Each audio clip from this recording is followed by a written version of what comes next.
ஏதாவது ஒரு நியதியை நாம் தான் வகுத்துக்கணும். இப்படியெல்லாம் கஷ்டப்பட்டு விரதம் இருந்தால் தான் பலன் கிடைக்குமா அப்படின்னு கேட்டால் கண்டிப்பாக இல்லை. நம்ம கண்ணீர் விட்டு மனம் உருகி அந்த கந்தன் முன்னாடி நின்று மனசார கேட்கும்போது கண்டிப்பாக தருவார்.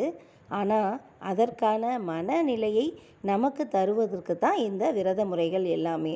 நம்முடைய பிரச்சனை சில சமயம் நமக்கு ஆழமாக தெரியாமல் கூட இருக்கலாம். பிரச்சனையின் தீவிரத்தை புரிஞ்சிட்டு அதை எப்படி தீர்க்கிறது அப்படின்னு அது மேலேயே நம்ம ஒரு ஃபோக்கஸ்டாக இருக்கும்போது தான் அதற்கான தீர்வுகள் தானாக நிறைய நமக்கு கிடைக்கும். மேலும் கடவுளுக்கு நம்ம விரதம் இருக்கிறோம், கண்டிப்பாக இந்த பிரச்சனை தீர்ந்துடும் அப்படிங்கிற நம்மளுடைய நம்பிக்கையே நம்முடைய பிரச்சனைகளை பாதி தீர்த்துரும். இதுக்காகத்தான் நம்ம முன்னோர்கள் விரத முறைகளெல்லாம் நமக்கு சொல்லி வச்சுருக்காங்க.